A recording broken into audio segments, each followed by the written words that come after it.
할렐루야. 우리 앞뒤 좌우로 보시면서 인사합시다. 하나님은 좋으신 하나님입니다. 시작. 하나님은 좋으신 하나님입니다.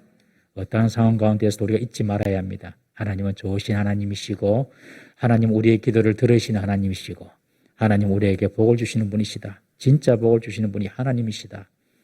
이 사실을 꼭 기억하고 그런 하나님을 믿고 따라야 할 줄로 믿습니다. 오늘 이 아침 일부 예배 또 오신 사랑하는 성도님들 환영합니다. 그리고 각 처소에서 또 예배하시는 분들 주님의 이름으로 환영하고 축복합니다. 우리 하나님 말씀 듣기 전에 한번 기도했으면 좋겠습니다. 지금 이제 코로나가 다시 이제 사회적 거리두기가 조금 완화가 되었지만 여전히 우리의 삶과 신앙은 어려움을 당하고 있습니다만은, 그러나 북한이나 아프가니스탄에서 신앙생활하는 사람들에 비하면 여기는 천국입니다. 천국. 여러분, 핑계 댈 게 없습니다. 북한에서 생명 걸고 숨어서 예배하는 우리 믿음의 형제들이나, 지금 아프가니스탄에 한 1만 명 정도 기독교인들이 지금 탈출을 못하고 있다고 하는데, 그들이 가진 신앙과 우리는 정말 비교할 수가 없습니다. 작은 어려움이 있다고 그냥 포기해버리고, 작은 어려움이 있다고 예배를 소홀히 해버리는 우리의 어떤 모습들이 우리에게는 있지 않는지 이 시간 한번 기도했으면 좋겠습니다. 하나님, 이 마지막 시대 때에 나의 믿음을 잘 지켜가게 해주십시오. 그리고 오늘 말씀을 통하여서 주의 음성을 듣는 시간 되게 해주십시오. 그리고 북한에서, 그리고 아프가니스탄에서 남아서 믿음을 지키는 우리 사랑하는 믿음의 형제들의 그 생명과 안전을 지켜주십시오. 우리가 끝까지 기도해야 될 줄 믿고, 할 수 있는 대로 또 우리가 도울 수 있는 길이 있다면 또 도와야 된다고 생각을 합니다. 이 시간에 하나님, 마지막 시대에 나의 믿음을 지켜주십시오. 오늘 말씀을 통하여서 주의 음성을 듣게 해주십시오. 그리고 북한에서, 아프가니스탄에서 믿음의 어려움을 당하고 있는 우리 형제들 주여 지켜주시옵소서. 다 같이 한번 주여 지켜주시옵소서 한번 부르짖고 통성으로 기도합니다. 주여 지켜주시옵소서. 하나님의 이 마지막 말세 시대를 살아오고 있습니다. 아버지, 우리 믿음을 지켜주시옵소서. 내가 다시 올 때에 너희 중에 믿음 있는 자를 보겠느냐 말씀하신 주님, 아버지여, 주님께서 우리에게 허락하신 이 금보다도 소중한 믿음을 끝까지 잘 지켜나간 저희들 되게 하여 주옵소서. 환경의 어려움이나 개인적인 어려움 때문에 핑계대지 말게 하여 주시옵시고, 아버지의 믿음을 잘 지켜나간 우리 성도들 되게 하시고, 오늘 말씀을 통하여서 우리에게 들려준 주의 음성을 들을 수 있는 레마의 말씀으로 우리가 주님을 느낄 수 있는 시간 되게 하여 주시옵소서. 하나님이여, 북한에서, 아프가니스탄에서, 그리고 온 이 이슬람 국가, 공산주의 국가에서 믿음을 지키고 있는 우리 믿음의 형제들을 주여 그들의 생명 안전 지키시고 보호하여 주시옵소서. 하나님이여, 같이 우리가 우주적인 교회로서 연합되어서 아버지 서로를 격려하고 위로해 줄 수 있는 아버지 그런 기회가 올 수 있도록 주여 도와 주옵소서. 아버지, 땅에 있는 주의 백성들의 생명 안전을 지켜 주시옵소서. 이 땅에 있는 주의 백성들의 믿음으로 살아가게 하여 주시옵소서. 하나님을 깨어서 이 마지막 때에 아버지 주님께 기도하게 하시고 말씀을 지켜나간 저희들 되게 하여 주옵소서. 참 좋으신 하나님을 믿습니다. 아버지의 기도를 들으시는 하나님 믿습니다. 우리에게 복을 들으시는 하나님 믿습니다. 아버지, 주의 백성들을 보호하여 주시옵시고, 아버지 마지막 시대의 말씀으로 살아갈 수 있는 우리 모든 성도들 되게 하여 주시옵소서. 주여 역사하여 주옵소서. 도와주시옵소서.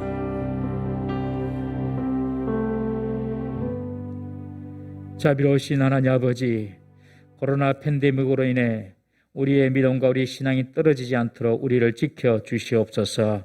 날마다 주의 말씀을 들을 때마다 그 말씀이 내게 들려주시는 하나님의 음성으로 들을 수 있는 복된 시간 되게 하여 주옵소서. 그 말씀이 우리의 홍과 영과 관절과 골수를 찌길로 쪼개어 우리의 구습에 속한 우리의 모든 옛자를 다 벗어버리고 말씀이 전해주는 새로운 사람으로 거듭나는 우리의 삶이 되게 하여 주옵소서.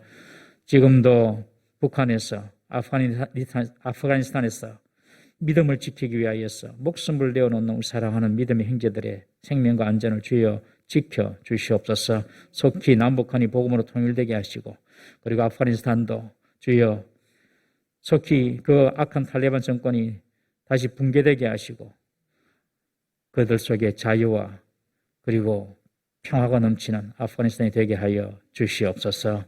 오늘도 하나님 앞에 나와 예배드릴 수 있음을 감사를 드립니다. 우리 예배를 받아 주옵소서. 예수님의 이름으로 기도드리옵나이다. 아멘. 오늘 이 본문 말씀을 가지고 야곱을 만나주신 하나님이라는 제목으로 은혜를 나누고자 합니다. 여러분, 하나님의 말씀은 생명의 말씀이며 하나님의 말씀은 우리 인생의 길이요 빛이 됩니다. 하나님 말씀을 떠나서 우리는 절대로 잘 될 수가 없습니다. 여러분, 하나님 말씀이 내 인생의 길이 되고 내 인생 길을 밝히는 빛이 된다. 이 사실을 늘 기억하시고 하나님 말씀을 들을 때마다 목숨을 걸고 생명을 걸고 하나님 말씀을 붙잡는 우리 성도 되기를 주의 이름으로 축원합니다. 야곱은 형 에서의 보복을 피해서 지금 외삼촌 라반의 집으로 도주를 합니다. 약 800km 이상 떨어진 곳입니다. 고생길입니다. 해가 지고 이제 더 이상 여행을 할 수 없어서 유숙을 하게 됩니다. 그 유숙한 곳이 루스라는 지역입니다. 예루살렘 북쪽에 있는 에브라임 산 근처인데 야곱의 고향인 브엘세바에서 약 85km 정도 떨어진 곳입니다. 그러니 한 3, 4일 정도 여행을 했을 것입니다. 특별히 머물 공간이 없어서 그냥 길에서 누워서 겉옷을 입을 삼아서 몸을 덮고 돌을 베개 삼아서 잠깐 눈을 붙이면서 밤을 지내고 있습니다. 노숙인처럼 자는 것이죠. 가다가 광야에서. 집 떠나면 다 고생이라고 하는데 지금 야곱이 나그네로서의 그런 처량한 모습으로 지금 잠을 자고 있습니다. 형 에서는 천성이 들 사람이었습니다. 막 돌아다니는 거 좋아하는 사람이에요. 그러나 야곱은 조용한 성격으로 집을 떠나본 적이 없는 사람입니다. 늘 어머니 치마폭에서 살았던 마마보이였습니다. 그런 그가 집을 떠난 것 자체가 이제 고생이 시작되었음을 보여줍니다. 광야에서는 단순히 어떤 힘겨움, 고독, 고생 이 정도를 넘어서 이 광야에서는 언제 들이닥칠지 모르는 도적이나 강독대로 늘 목숨에 위협이 있는 그런 여행이 광야 여행입니다. 이 여행에 대한 앞으로 미래에 대한 보장도 없습니다. 자기가 가서 어떤지 잘 될 건지 안 될 건지 그런 미래의 보장도 없는 여행입니다. 여행을 하다가 어디서 자고 어디서 쉬어야 하는지 정해진 것도 없어요. 그냥 광야길을 가는 거예요. 광야길을. 한 번도 가보지 않았던 그 길을 지금 처음으로 통과하는 두려움도 그에게 있었습니다. 야곱이 이렇게 고생을 하는 여행을 하는 이유가 무엇입니까? 자신의 허물과 자신의 실수 때문입니다. 아버지를 속이고 장자의 복을 받았고 형 에서의 배고픈 때를 노려서 팥죽 한 그릇에 장자권을 포기하도록 유혹하지 않았습니까? 만약 하나님의 약속의 말씀을 믿고 오히려 가만히 있었더라면 하나님의 역사로 장자의 복을 받고 집을 떠나는 그런 고생은 안 해도 되었겠지만 자신의 인본적인 생각, 기만, 속임수로 인해서 형 에서의 분노를 사서 지금 광야에서 고생하고 있습니다. 여러분, 우리가 인생에서 고생을 하고 시련을 당할 때는 일단 자신을 돌아보는 것이 신앙인의 자세입니다. 우리 욥기서 42장 5절 6절 말씀 한번 읽어보겠습니다. 시작. 내가 주께 대하여 귀로 듣기만 하였사오나 이제는 눈으로 주를 배움나이다. 그러므로 내가 스스로 거두어 드리고 티끌과 제 가운데서 회개하나이다. 이 말은 하나님께서도 칭찬하고 자랑했던 욥이 한 기도입니다.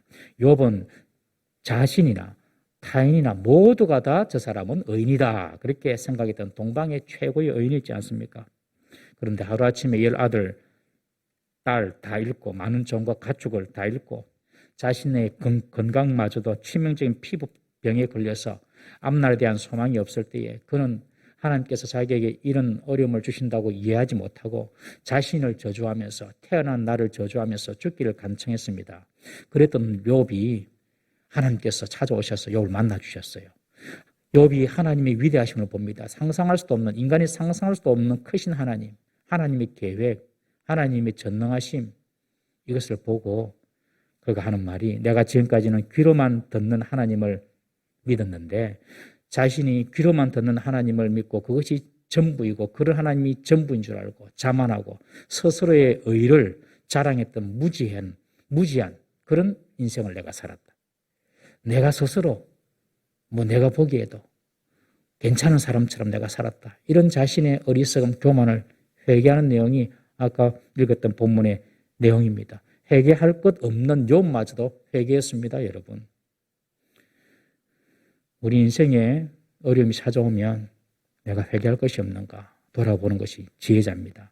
야곱이 고생과 고난의 힘든 광야길을 가게 된 것이 자신의 불신앙과 자신의 꾀를 의지한 인간적인 술수의 결과였다는 것이죠. 여러분, 야곱은 너무 인간적으로만 살았습니다. 그러나 우리 하나님은 야곱이 자신의 실수와 허물 때문에 광야길을 걸어가지만, 그리고 고생을 하지만 하나님 우리를 그저 고생하게만 놔두는 분이 절대로 아닙니다. 때로는 하나님께서 우리를 징계하실 때도 있지만 하나님은 그 징계로 끝나는 분이 아닙니다. 반드시 하나님 우리를 만나주시고 치유하시고 회복해 주시는 줄 믿으시기 바랍니다. 하나님이 지금 야곱을 만나주십니다. 꿈을 통해서 야곱을 만나주시고 말씀으로 축복을 약속해 주십니다. 꿈에는 의미 없는 꿈도 있습니다. 메시지가 없는 꿈이 있어요. 꿈을 다 믿으면 안 됩니다. 그렇지만 어떤 경우에는 특별하게 하나님께서 개인에게 주시는 꿈이 반드시 있습니다, 여러분.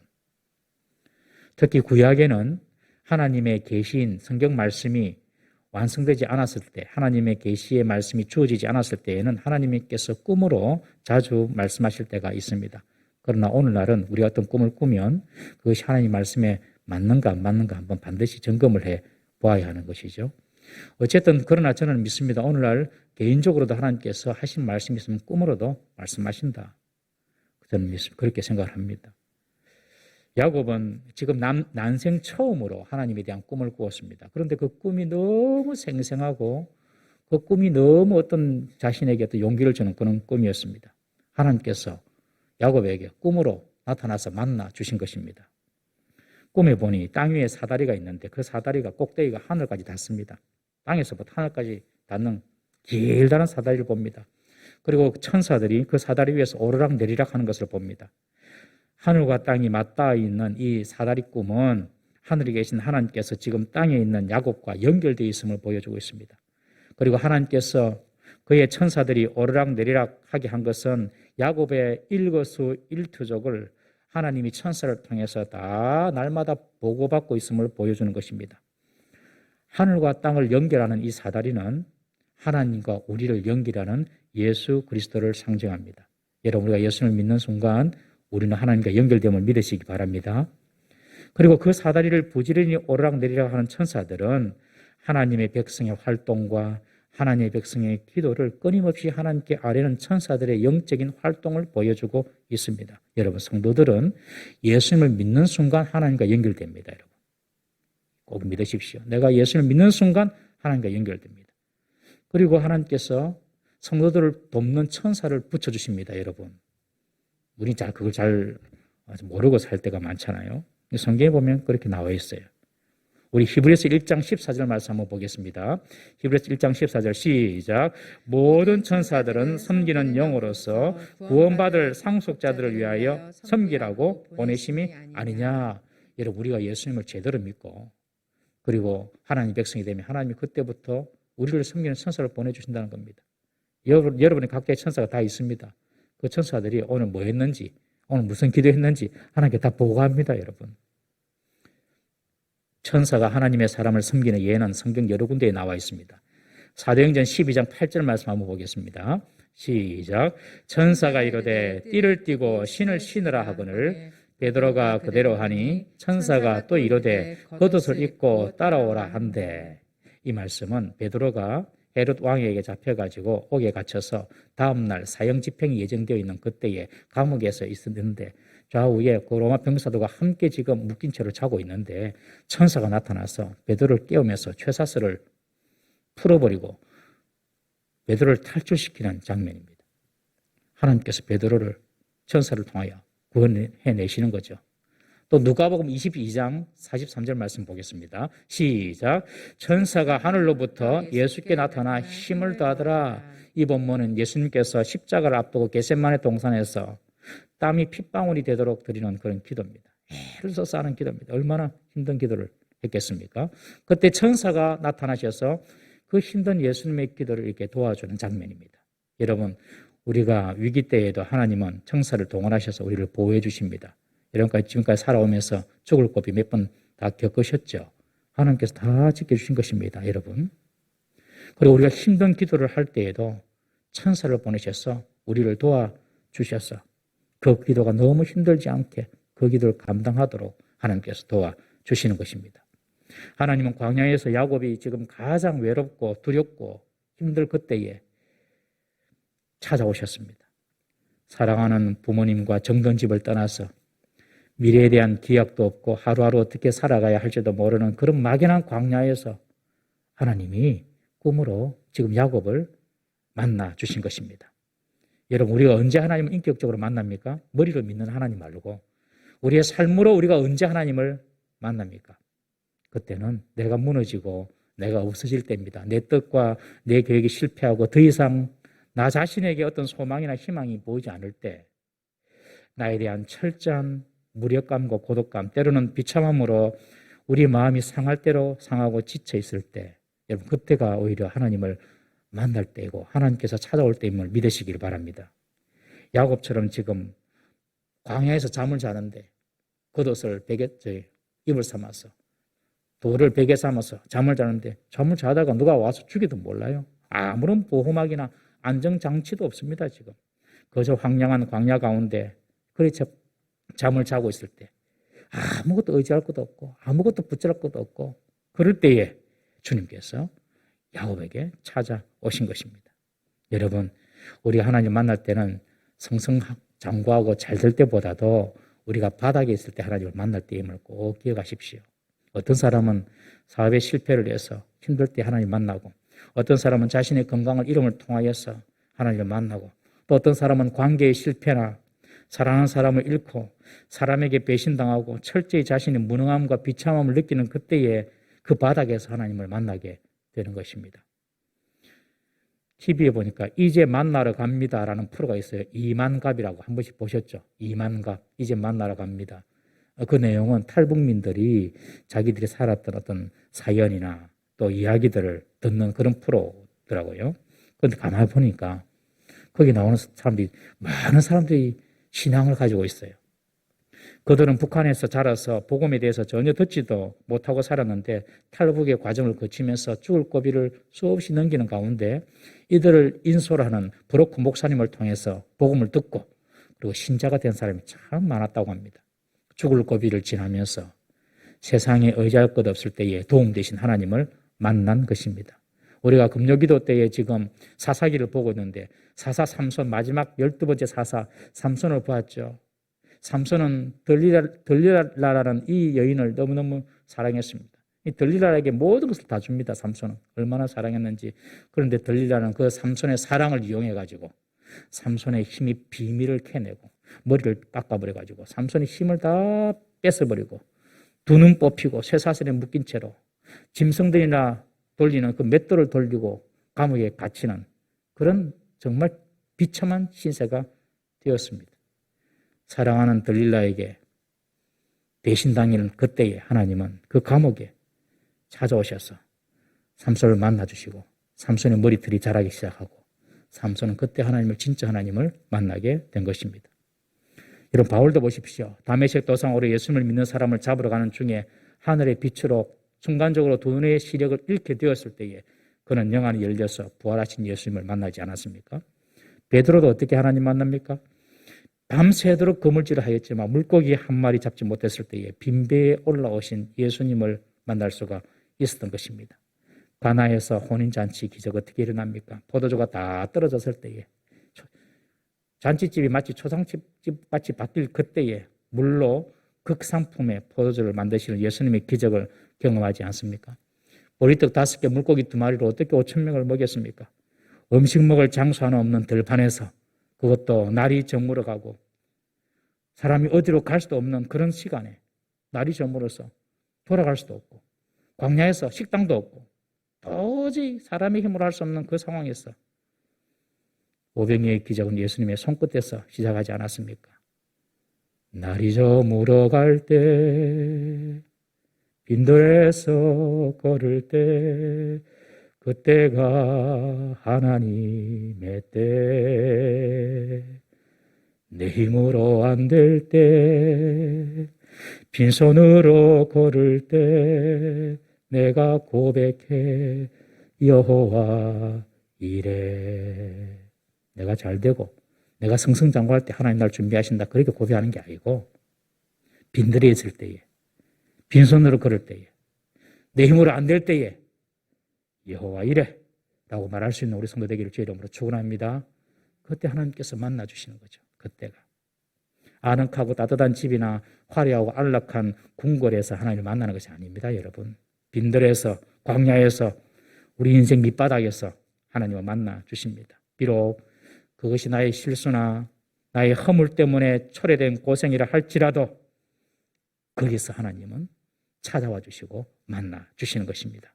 하나님은 워낙 겸손한 분이시기 때문에 가장 낮은 곳에 우리가 처해 있을 때만 하나님이 찾아오셔서 우리를 만나 주시는 것입니다.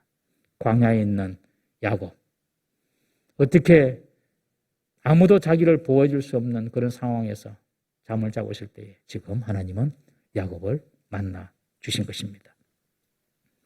여러분, 고생과 고통, 고독과 두려움의 시간은 하나님을 더 깊이 만나는 시간인 줄 믿으시기를 바랍니다. 그 시간에 하나님으로부터 비전도 받고 약속도 받는 시간입니다. 인생에 광야가 없는 사람은 하나님을 사실은 만나기가 어렵습니다. 여러분들 지금까지 살아오시면서 인생의 광야가 다 있죠, 나름대로. 그랬기 때문에 오늘 이 자리에 앉아 있는 것입니다, 여러분. 그래서 인생의 광야를 만나고 힘든 순간을 만날 때에도 너무 낙심하지 마시기 바랍니다. 하나님께서 나를 찾아와 주시겠구나. 귀로만 듣는 하나님이 아니라 이제 하나님께서 나에게 당신을 보여주시겠구나. 이렇게 믿으시는 우리 성도 되시기를 바랍니다. 꿈에 나타나신 하나님께서 야곱에게 뭐라고 말씀하십니까? 먼저 하나님이 야곱에게 지금 처음 만나는 거거든요. 당신을 소개합니다. 나는 내 조부 아브라함의 하나님, 내 아버지 이삭의 하나님이다 라고 말합니다. 야곱이 지금 처음 하나님 만나는데 하나님은 야곱의 할아버지 아브라함의 하나님이다. 그리고 네 아버지 이삭의 하나님이다. 지금 그렇게 말합니다. 여러분, 하나님이 아주 친근하게 지금 찾아와 주시는 것입니다. 할아버지, 아버지 이야기하면서. 여러분, 우리의 믿음, 우리 부모님의 믿음은 부모의 인생이 끝난다고 끝나는 것이 아닙니다, 여러분. 부모는 가도 저와 여러분들은 다 50년 안에 거의 대부분 갈 겁니다. 젊은 사람들 빼놓고는. 제 위로는 아마 50년 안에 다 갈 거예요. 우리는 가도 우리의 믿음은 자녀들에게 남아있다는 사실을 꼭 기억하시기 바랍니다. 내 믿음이 자녀들 신앙의 밑거름이 되고 자녀들이 그 부모의 신앙의 터 위에서 하나님을 더 깊이 만나가는 것입니다. 여러분, 우리가 이 땅에 살면서 우리가 힘써야 될 것이 이런 믿음의 전수입니다. 믿음의 전수. 이것을 무엇보다도 중요하게 생각해야 됩니다. 부모가 하나님을 친밀히 만나면 자녀도 하나님을 친밀히 만날 수 있는 기회가 생깁니다. 우리의 자녀들이 하나님을 만날 수 있는 통로를 제공할 수 있는 그런 우리의 신앙이 될 수 있기를 주의 이름으로 축원합니다. 하나님은 아브라함과 이삭에게 주신 약속을 그대로 야곱에게 지금 해주십니다. 그 약속은 축복의 약속입니다. 13절, 14절에 보시면 네가 누워있는 땅을 내가 너와 네 자손에게 주겠다. 그리고 네 자손이 땅의 티끌보다 많게 하겠다. 땅의 모든 족속이 네 자손으로 말미암아 복을 받게 될 것이다. 그리고 내가 너와 항상 함께 있어서 네가 어디로 가든지 내가 너와 함께하고 내가 내게 허락한 것을 다 이루기까지 내가 절대로 너를 떠나지 않겠다. 이런 약속을 받습니다. 야곱은 꿈에 하나님의 이런 축복의 약속을 받는 것이죠. 땅을 차지하는 축복, 자손의 번성, 그리고 어디를 가든지 나를 지켜주시고 보호하시겠다는 하나님의 임재와 보호의 약속, 이 약속을 받습니다. 여러분, 이런 야곱의 하나님이 바로 저와 여러분들의 하나님인 줄 믿으시길 바랍니다. 하나님은 우리에게 저주와 슬픔과 고통을 주시는 분이 아닙니다, 여러분. 하나님은 우리에게 좋은 것을 주시는 분이십니다. 좋으신 하나님 아버지입니다. 하나님을 만나면 여러분들, 하나님 우리에게 좋은 것을 주시는 분이세요. 하나님이 좋은 분이니까. 좋은 사람과 만나면 좋은 일이 생기죠. 그런데 깡패나 양아치 같은 사람 만나면 안 좋은 일이 생깁니다, 여러분. 하나님은 우리에게 좋은 것을 주시는 분이시기 때문에 여러분들 하나님을 만나는 일에 힘을 쓰시기를 바랍니다. 주일 예배를 통하여서, 새벽 아침 기도를 통하여서, 금요 벌레식 예배를 통하여서, 가정 예배를 통하여서, 개인적으로 드리는 기도를 통하여서 날마다 하나님을 만나기를 힘쓰십시오.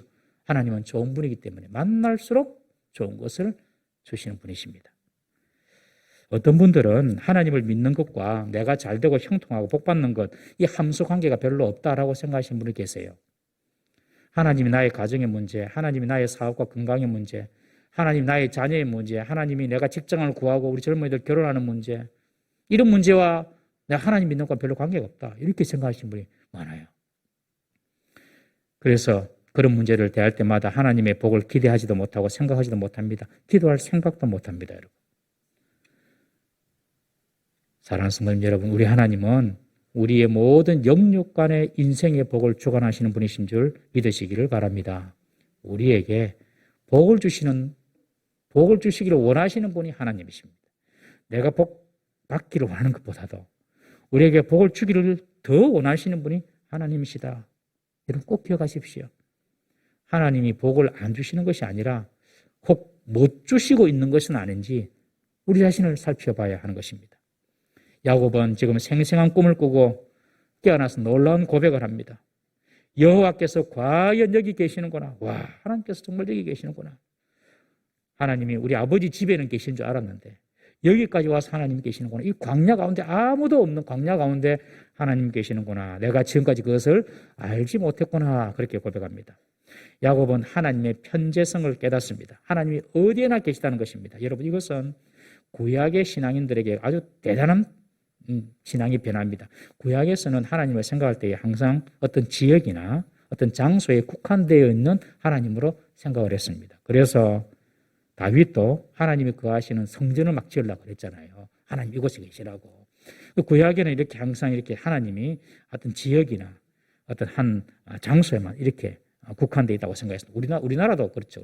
우리 옛날 사람들도 산에는 산신령, 바다에는 용왕신, 땅에는 지신, 천하대장군, 지하예장군 이러면서 각 지역마다 있는 신이 다 다르다고 생각했어요. 그런데 지금 이 야곱이 깨달은 것은 하나님이 이 광야 가운데도 계시는구나. 이걸 깨달은 것이죠. 여러분 우리가 하나님을 느끼지 못하는 이유는 하나님이 안 계셔서가 아니라 우리가 그 하나님을 깨닫지 못하기 때문에 하나님을 느끼지 못할 수가 있습니다. 직장에 가도 하나님이 계시고 학교에 가도 하나님이 계시고 그리고 가정에 있어도 하나님이 계시고 내가 길을 홀로 걸어갈 때도 하나님 그곳에 계시는 줄 여러분 믿으시기를 바랍니다. 그렇게 믿는 사람이 할 수 있는 행동이 무엇입니까, 여러분? 지금 야곱이 아무도 없는 이 황량한 가운데서도 하나님 이곳에 계시는구나 내가 몰랐다 지금까지 그걸 깨닫습니다, 여러분. 여러분 오늘 교회에만 하나님이 계신다고 믿으면 안 되고 내가 운전해 갈 때에도 직장에서 일할 때도 하나님 이곳에 계신다. 늘 이 하나님 임재의식을 가지고 사시기를 바랍니다. 그러면 그 믿음대로 하나님께서 내 곁에 계시는 것을 우리가 경험할 수가 있는 것입니다, 여러분. 하나님이 광야 가운데서 그와 함께 하심을 깨달은 야곱의 반응이 어떻습니까? 첫 번째, 두려워합니다. 먼저 두려워합니다. 와, 하나님 여기 계시는구나 하고 두려움을 가져요. 여러분, 그러나 이 두려움은 어떤 공포가 아닙니다. 공포를 일으키는 두려움이 아니라 하나님의 존재에 대한 경외감으로 인한 두려움입니다. 하나님의 존재에 대한 경외감.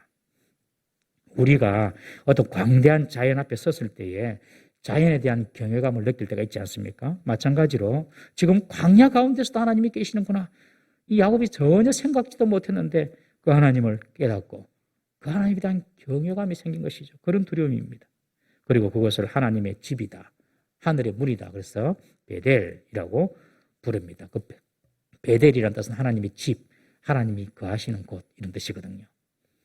여러분 우리가 하나님을 만났는데 하나님에 대한 경외감이 없다면 하나님을 만난 것이 아닙니다, 여러분. 우리의 인생을 살아가면서 정말 하나님이 계시는구나 이렇게 느껴본 적이 있으십니까? 없다면 하나님 만난 거 아닙니다, 여러분. 정말 하나님이 계시는구나. 정말 하나님이 살아계셨구나. 정말 하나님이 내 문제에 관심을 가지고 내 기도를 들으셨구나. 이거 한 번도 없으면 하나님 만난 거 아닙니다, 여러분. 그럼 어찌해야 됩니까? 하나님 나를 만나 주십시오. 우리 간절하게 구해야 되죠. 야곱은 광야에서 하나님을 만나고 하나님에 대한 경외감으로 두려운 마음을 가지는 것입니다. 그래서 우리는 가정에서나 직장에서나 늘 마음속에 하나님이 내게 계신다. 하나님 지금 내 곁에 계신다. 그러니 말하는 것도 조심스럽고 행동하는 것도 조심스럽고 그것이 신앙인들의 생활입니다, 여러분. 두 번째, 야곱이 하나님 만났을 때에 했던 행동은요. 다음날 아침 일찍 일어나서 베개로 삼았던 돌을 가져다가 기둥을 삼고 그 위에 기름을 붓습니다. 이것은 하나님께 예배하는 행위거든요. 여러분, 하나님을 알고 하나님을 만난 사람이 행하는 자연스러운 반응이 바로 예배입니다. 예배. 하나님을 아는 사람이 자연스럽게 하는 반응이 예배입니다. 오늘은 예배 드리는 날이지. 오늘은 하나님께 기도하는 날이지. 이거는 하나님 만난 사람은 할 수 있는 거예요. 누가 막 억지로 하라고 해가지고 되는 일이 아닙니다, 여러분. 하나님 만난 적이 없는데 어떻게 예배 나오겠습니까, 여러분? 기적이죠, 기적. 하나님 만났기 때문에 예배 가는 것이 자연스러운, 당연한 것입니다, 여러분. 이곳 교회에 주님께서 계시기 때문에 그런 믿음이 있기 때문에 우리가 예배당에 나와서 예배하는 것 아닙니까, 여러분? 여러분, 가정에 하나님 계시다고 생각하면 그 가정에서 예배가 살아납니다, 여러분. 내 직장에서 이곳에 내 사무실에서 하나님 계시다고 생각하면 그곳에서 하나님을 높이는 예배가 살아납니다, 여러분. 예배한다고 해가지고 우리가 주일날 하는 예배처럼 성령하고 기도하고 말씀 이런 차원이 아니라 그곳에서 하나님을 높인다는 것이죠. 찬양하면서 그곳에서 하나님께 기도한다는 것이죠. 왜 하나님 곳에 계시니까? 하나님을 만난 사람은 예배가 너무너무 자연스러운 것입니다. 내 삶에 예배에 대한 갈망이 없어졌다면 내가 지금 하나님 잊고 있는 것은 아닌가 생각하시면 됩니다, 여러분. 세 번째로 하나님을 만난 야곱은요, 하나님께 서원합니다. 21절에 보시면 내가 평안히 아버지 집으로 돌아오게 하시면 여호와께서 나의 하나님이 될 것입니다. 내가 이제 하나님을 나의 하나님으로 믿겠습니다.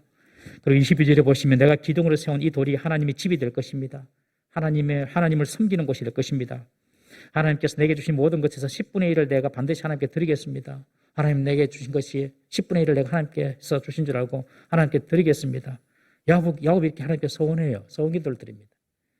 야곱이 이렇게 서원을 하는 것은 하나님의 약속을 의심하거나 하나님께서 내가 내게 복을 줄게 한 그 약속이 성취되도록 하나님을 어떻게 올가매려고 하는 그런 서원이 아닙니다. 우리 사사 입다를 보았죠. 사사시대 입다. 입다는 자기의 서원으로 하나님을 올가매려고 했습니다. 하나님, 전쟁에서 나가서 이기면 맨 처음 나를 영접하는 사람을 내가 번제물로 바치겠습니다. 이 말은 내가 이렇게 할 테니 하나님 꼭 이기게 해주세요 하면서 하나님을 갖다 이렇게 족쇄로 얽어매는 거거든요, 여러분. 그거는 서원 아닙니다. 서원은 그런 것이 아닙니다.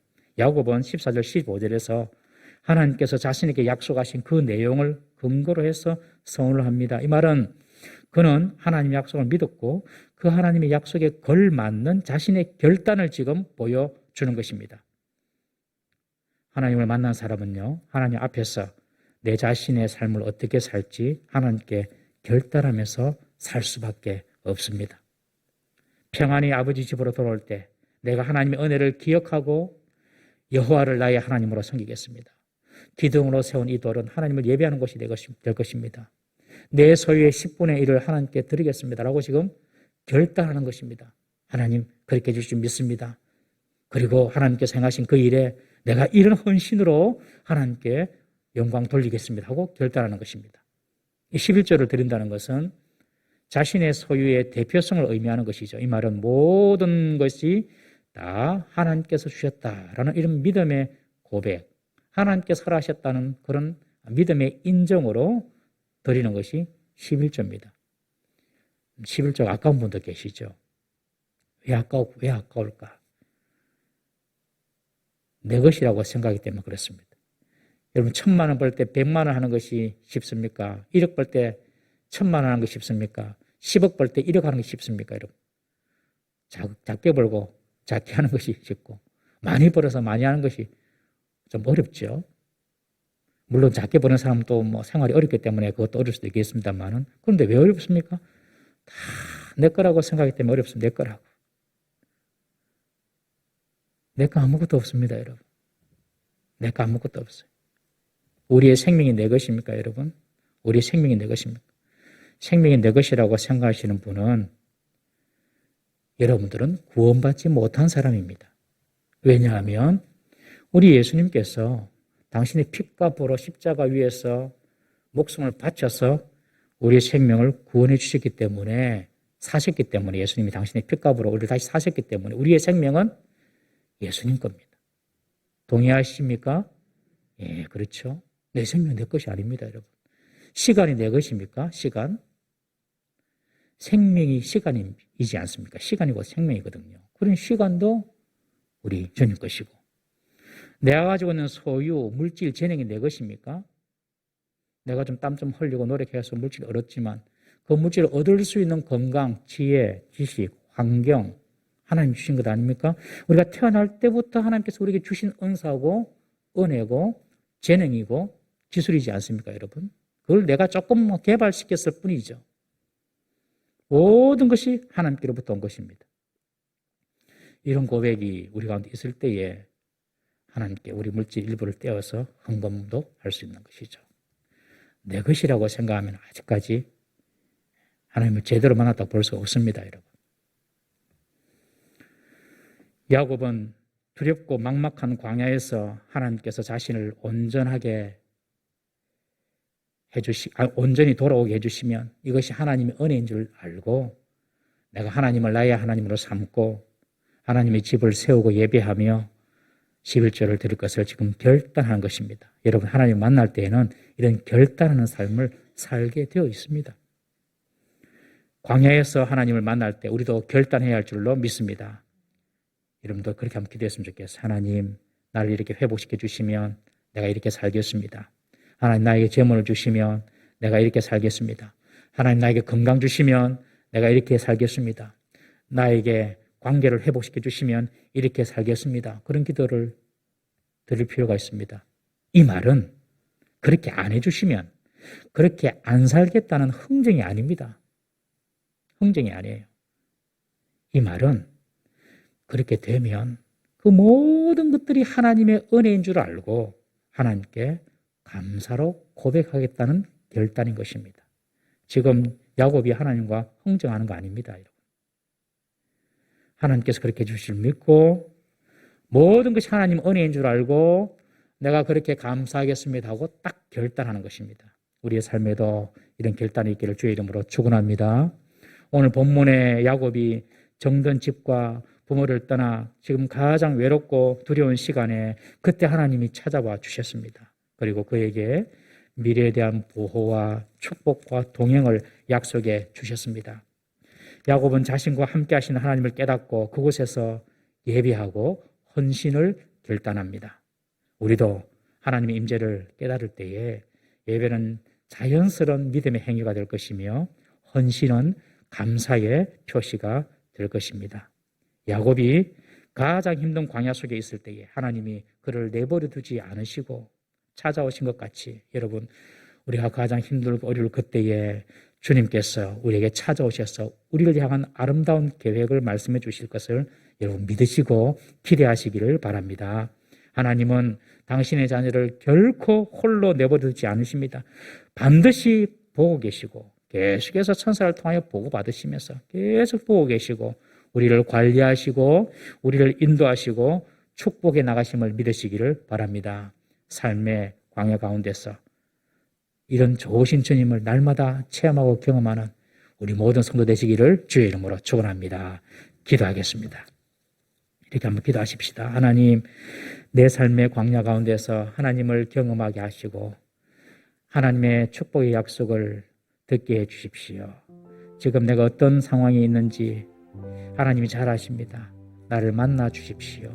그리고 주님의 음성을 듣게 해 주십시오.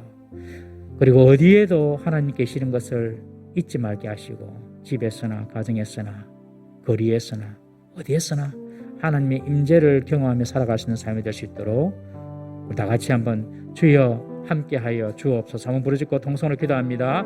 주여 함께하여 주시옵소서. 하나님이여 우리와 늘 함께 하시는 것 주님을 잊지 말게 하여 주시옵소서. 언제 어디서든지 일하시는 하나님 아버지, 우리와 가장 힘들고 올 때 우리를 찾아와 주셔서 말씀해 주시고 약속해 주시고 축복해 주시는 하나님 아버지, 하나님을 찾기에 힘들어내시는 저를 내게 하여 주시옵소서.